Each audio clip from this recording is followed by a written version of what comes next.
수도권과 충청 지역에 쏟아진 100년 만의 기습적인 폭우로 전통시장이 물에 잠기는 피해를 입었습니다. 중소벤처기업부는 최악의 폭우로 피해를 입은 전통시장에 조속한 수해 복구에 정책 역량을 총동원하기로 했습니다.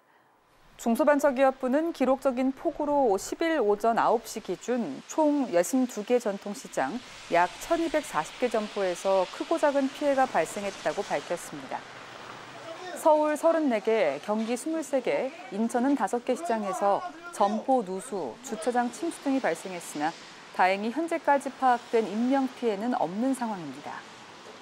중기부는 자체 조사를 통해 서울 성대 전통시장 100여 개 점포, 관악 신사시장 100여 개 점포가 침수돼 가장 큰 피해를 본 사실을 알렸으며 피해 상황을 계속 파악하기 위해 지자체, 지방중소벤처기업청, 소상공인시장진흥공단 등과 긴밀한 비상체계를 구축해 운영 중이라고 전했습니다. 이영 장관은 수도권 폭우 피해 상황을 신속하게 파악하고 수습하기 위해 9일 서울지방중소벤처기업청에서 집중호우 피해 비상점검 회의를 개최한 데 이어 10일 오전에 서울 영동 전통시장을 긴급 방문해 현장을 둘러본 후 피해 상인들로부터 직접 피해 상황 및 애로사항을 청취했습니다. 중기부는 이번 집중호우로 수해를 입은 전통시장의 조기 정상화를 위해 지자체, 유관기관 등과 함께 긴급 지원에 나선다는 입장입니다. 먼저 이번에 피해를 입은 전통시장이 빠르게 복구할 수 있도록 긴급 복구비를 시장당 최대 1,000만 원까지 지원할 예정이며 문화관광형 시장 등 특성화 시장 육성 사업에 참여하고 있는 시장의 경우 기반시설 구축 예산의 한도를 기존 20%에서 최대 50%까지 확대해 복구비에 사용할 수 있도록 조치할 계획입니다.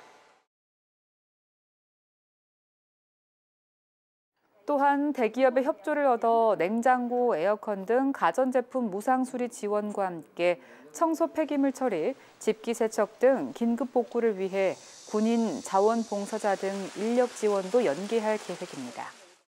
피해 전통시장은 정부 정책 자금을 지원받을 수 있습니다.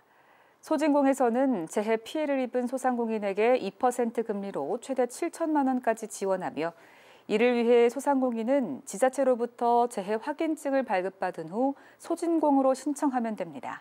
또한 재해 확인증을 발급받은 전통시장 상인을 대상으로 기존 소진공 융자에 대해 대출 만기 1년 연장을 지원해 피해 상인의 신속한 경영 정상화를 도울 예정입니다. 중기부는 원활한 피해 신고 접수를 위해서 서울, 경기, 인천 지방 중소벤처기업청에 집중호우 피해 신고센터를 개소했고 신고 접수 및 재해 확인서를 발급할 예정입니다. 또한 집중호우가 잦아들고 본격적인 피해 복구가 시작되면 피해 정도가 심한 전통시장에는 소진공 등 유관기관과 협력해 원스톱 지원센터를 설치하고 피해 신고 접수, 상담, 애로 해결 및 정책자금 집행까지 한 번에 지원할 계획입니다.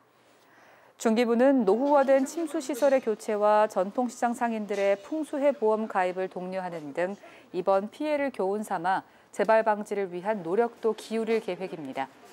이영 장관은 코로나19 사태로 힘겨워하는 전통시장에 설상가상으로 수해까지 덮쳐 상인들의 시름이 매우 깊은데 중기부는 관계부처 및 지자체 등 유관기관들과 함께 상인들의 피해 최소화와 조기 정상화를 위해 모든 정책 역량을 집중할 계획이라며 수해를 입은 상인들이 최대한 빠른 시일 내에 안정적으로 생업에 복귀할 때까지 피해 현장에 중기부와 유관기관 직원이 상주해 필요한 지원을 아끼지 않겠다고 밝혔습니다.